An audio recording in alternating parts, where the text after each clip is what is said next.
Alright guys, Revolver Rustler here, and today, or tonight, sorry, I'm going to be reviewing NXT Takeover WarGames. Now, I'm sorry this review is going up late. I had a very, very busy day today. I wasn't able to watch the show last night. I had other things that needed to be done. I'm also wearing a Drew McIntyre shirt just to be, appropriate for the review. But yeah, I couldn't watch the show last night. I've been out most of the day today doing things as a uni student, and now I've finished the show and I just want to talk about it because this is a show I just want to talk about. Like, genuinely, this show fucking ruled. Like, I can't think of a lot of bad things about this show. There's probably two things I'd probably change.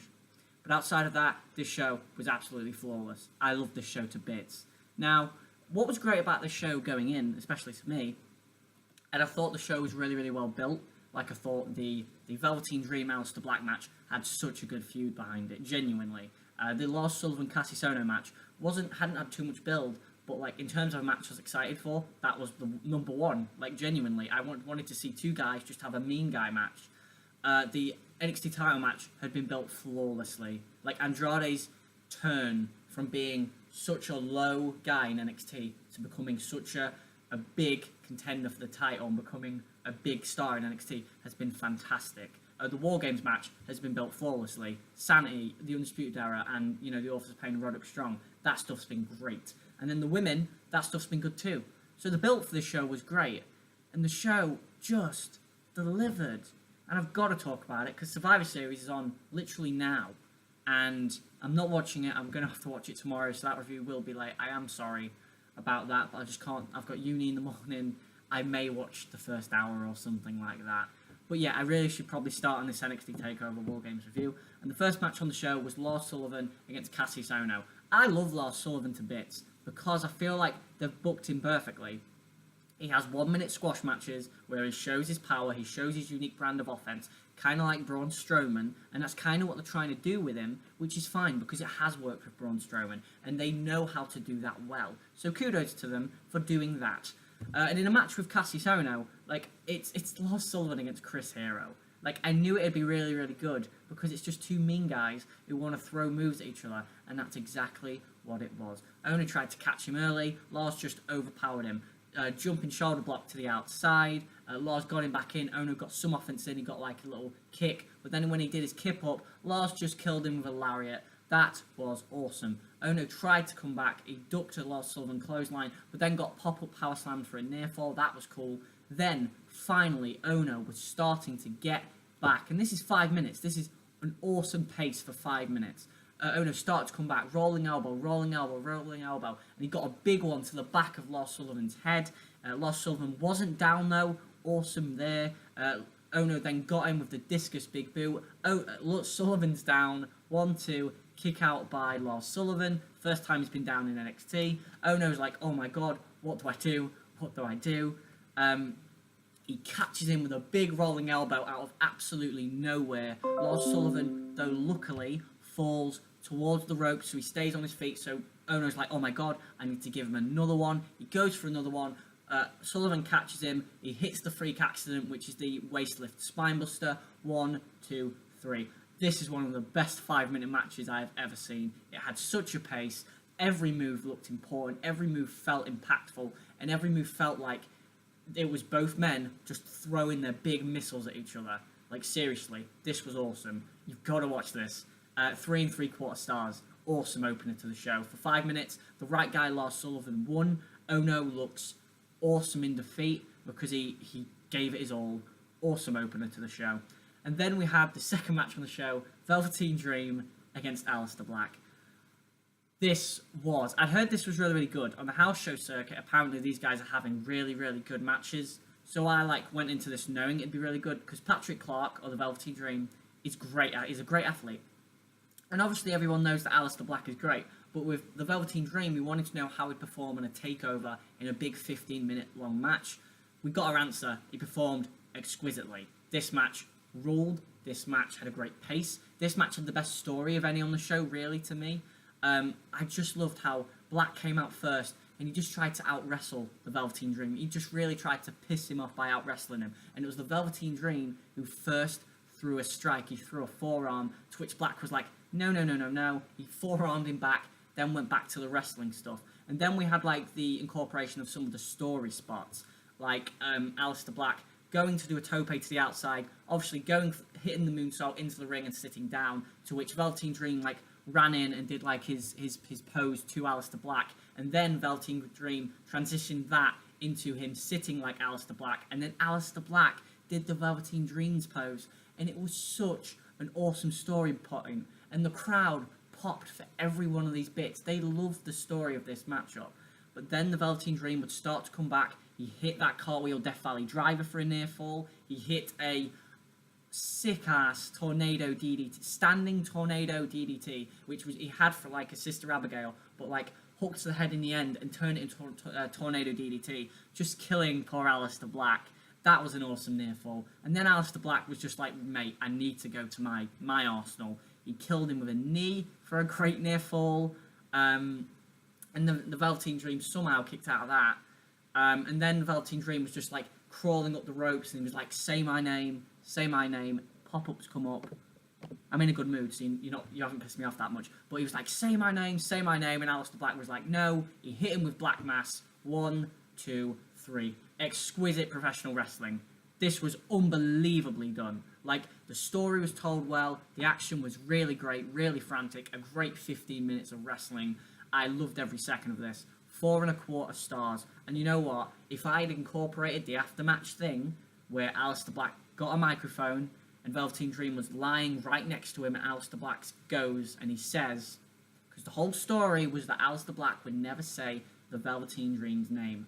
Aleister Black picked up the microphone with Velveteen Dream right next to him, and he says, enjoy living in infamy, Velveteen Dream, and the crowd lost their shit.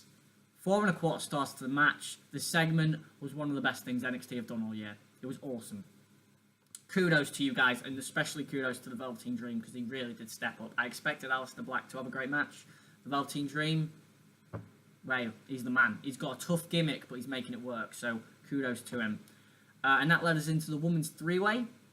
I thought this was the weakest match on the show, but certainly not a bad match. This was still a good match. This was basically 10 minutes of spots. There was no real structure to the match. It was just spot, which was fine, because you really needed to establish the 3 losers as the challengers for the title. So you needed to get all their big moves in to excite you for one-on-one matches with the champion. That was fine. So we had, Peyton hit the Venus flytrap, Nikki Cross hit the Fisherman's neckbreaker, and then did a rope-assisted Fisherman's neckbreaker. Kairi got the interceptor. Kairi got the insane elbow. She hit a tope. Ember Moon did a tope. It was really frantic, and it was really, really good. 10 minutes of wrestling, really frantic. Great 4-women's match, really. Like, no real complaints. Like, it just clicked. There was no real structure, but all the spots clicked. Everything made sense. Billie Kay not being at ringside, I think, was a smart idea, because it gave Peyton Royce a chance to really set herself apart and to really individualize her character. No complaints. In the end, Kairi hit the elbow on Peyton Royce, and then I believe, she hit the elbow on Peyton Royce and Nikki Cross. Nikki Cross kicked out. Peyton Royce threw Kairi out the ring. She blocked Ember Moon on the top rope. Peyton Royce picked up Nikki Cross, and Ember Moon essentially hit a double eclipse on both women and pinned Nikki Cross. 1, 2, 3. Ember Moon wins the championship. Now, this is one of the things I'd change. I probably wouldn't have had Ember Moon win, because it makes her seem like a really weak champion that as soon as Asuka leaves, she wins the belt. It does make her seem like a weak champion to me. I wouldn't have had Ember Moon win, and I wouldn't have had Kairi win, because if you're going to have Kairi win, why wouldn't you have just given her the belt off the Mae Young Classic? To me, I probably would have gone Nikki Cross, because I felt like they've put a lot of effort into her to get her into the matchup, and they've built her up quite well over the year, so it's quite a decent story. But they've gone with Ember Moon. I'm happy they've gone with Ember Moon, and it was a very good matchup. 3.5 stars. The weakest match on the show, but 3.5 stars. Very, very good pace. I did enjoy it. And then we go into maybe my favourite match on the show, and I think it was shockingly my favourite match on the show. The NXT title, Andrade Almas against Drew McIntyre. This match told an amazingly well done story, but it had great wrestling as well. It was like the Velveteen Dream Aleister Black match. and I can't think which one I prefer. But this match, it just ruled. Like, genuinely. Just some of the, like, I love how McIntyre dominated and Almas early. And I feel like Almas' story of, and I'm going to compare Almas to Jinder. Jinder Mahal won 2 matches and then won the WWE title. With Almas, now he wasn't as low down as Jinder in NXT, but Almas was basically the guy that everybody came in and beat. Black came in and beat him. Rude came in and beat him. Strong came in and beat him. Ono came in and beat him. Whenever anyone needs a win, they always give him to Almas. And that's what I thought was going to happen with Gargano in Brooklyn. But it wasn't. And now I understand why. Because they wanted to build up Almas for this moment, for this main event moment. Not just to be the main event guy and to be a star in NXT, but to actually go on and win the belt. And that's huge. And I congratulate them so much because that's a good story. The story of Zelina Vega turning Almas into a star in NXT is great. I know he's a heel, but it's a really good story, genuinely. He's beaten Gargano twice, he's beaten Strong, he's beaten Cesar Bononi, which doesn't seem like that much of a big deal, but before Vega, he'd lost to Bononi, so it makes sense.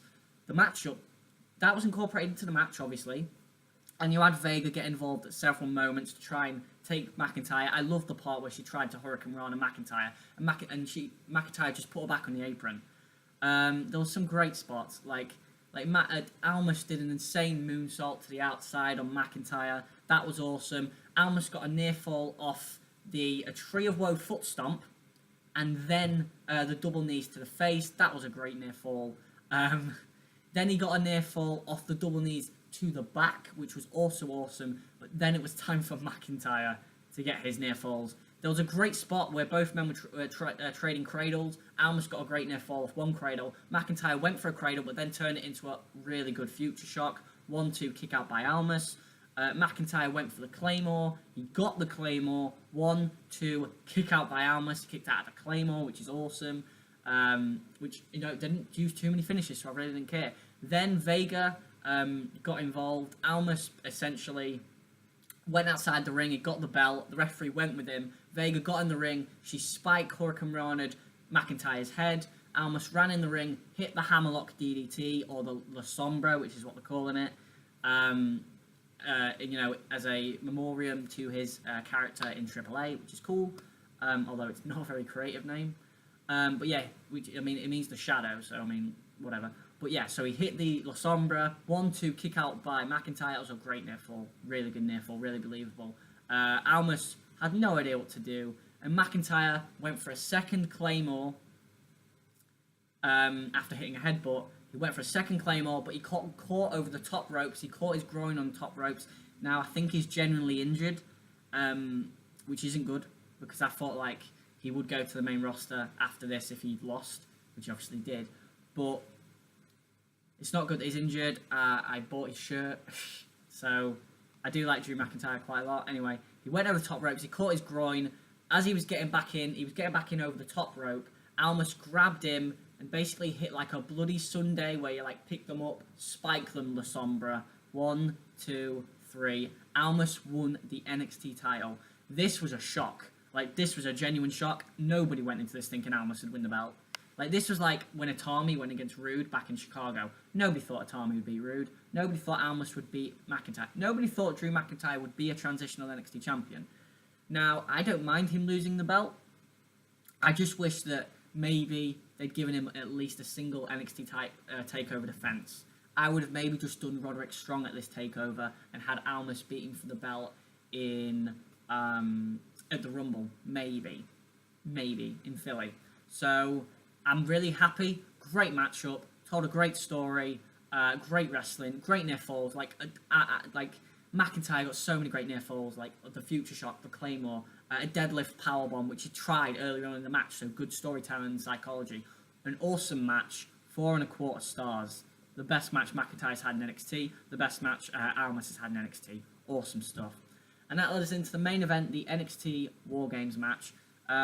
It was a 3-team match. It was the team of the Undisputed Era, which was Adam Cole, Bobby Fish, and Kyle O'Reilly, against Sanity, which is, of course, Eric Young, Killian Dane, and Alexander Wolf, the NXT Tag Team Champions, against the Authors of Pain, Akam and Razor, which I only recently basically realised that it's Occam's Razor. It's kind of a joke. It's not that funny.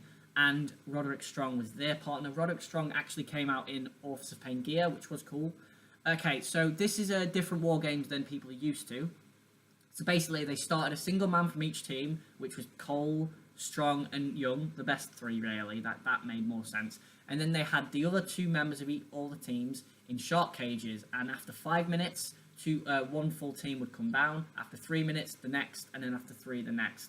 So I believe you had the first three men, Cole, Strong, and Young. They just had a little match. It was okay. It was a good three-way. Then we had the first guys come out, and it was the Undisputed Era, Fish and O'Reilly. And then they booked this perfectly. This is how War Games should be booked. When Fish and O'Reilly came down, they took people out. So they dominated. Then it was next, I believe it was Akam and Razor came down next, and Strong, and the Authors reigned supreme. And then when Sanity finally came down, they wrecked, and it was great.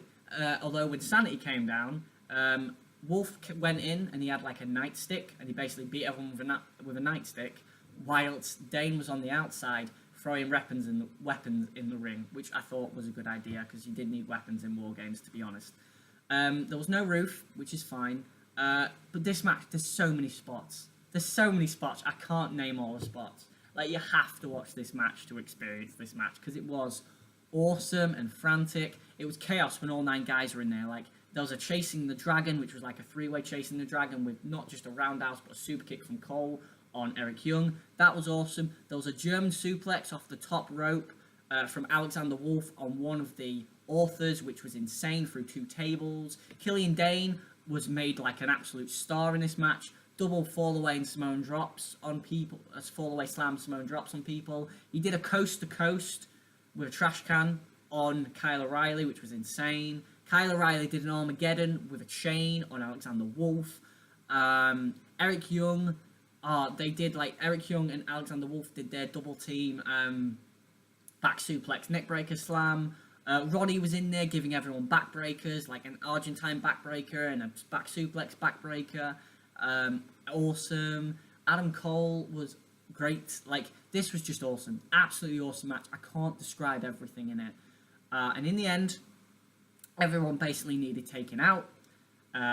Killian Dane was taken out by both Authors as they hit a last chapter on the steel that combined the 2 rings. Then I believe, okay, who went out next? I think the Authors were taken out at that point. I think one of the Authors was taken out by Wolf with a big boot. Then Wolf was taken out by Strong as he hit that back suplex facebuster thing. And then it was down to the 3 captains, essentially, Strong, Young, and Cole. Strong was taken out by Eric Young as he did like a wheelbarrow suplex into the cage. And then Cole kendo sticked Eric Young in the back, and then hit a Shining Wizard into a chair into Eric Young for the 1-2-3. This match, when it was set out, and to me when it finished, I basically said, right, there was a couple of goals here. They wanted to make Killian Dane, they wanted to make Adam Cole, and they wanted to make the Undisputed Era as a unit, and they did all 3. Like, Sanity, Wolf had already been made, really, in Brooklyn. Like, Sanity as a unit had been made. Like, Strong as a babyface is made. The Authors are like, dominant. Everyone else was made, but those 3 specific things really need to be made, and they did it. And NXT Takeover War Games ends with the Undisputed Era standing tall, and I imagine Adam Cole will probably be getting an NXT title shot against Andrade Cien Almas. To the matchup, 4.5 stars. Like, I can't describe everything in it because there was so much, but it's definitely a match you need to check out. This is a show you need to check out. This will be 1,000 times better than Survivor Series tonight.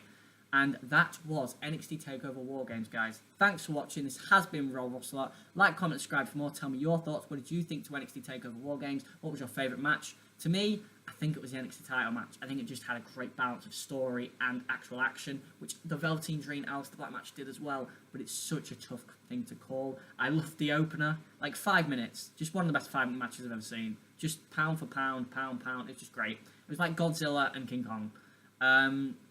I love this show. Like, this is one of my favourite pay-per-views I've seen. This show, I will never forget this show. Like, Chicago was great, and Brooklyn was great, and Orlando was great, but this one for me, I don't know why, I think it's just because it's a bit special. You had 2 new champions, which doesn't happen in NXT TakeOver very often. You had the War Games match, you had this big Hoss match at the beginning of the show, and then you had a really, really well-done story match, which People say NXT don't tell enough stories. There's your story. Thanks for watching, guys. This has been Raw Wrestle. Like, comment, subscribe for more. I hope I enjoy Survivor Series, and I hope you enjoy Survivor Series. Thanks very much, guys, for watching.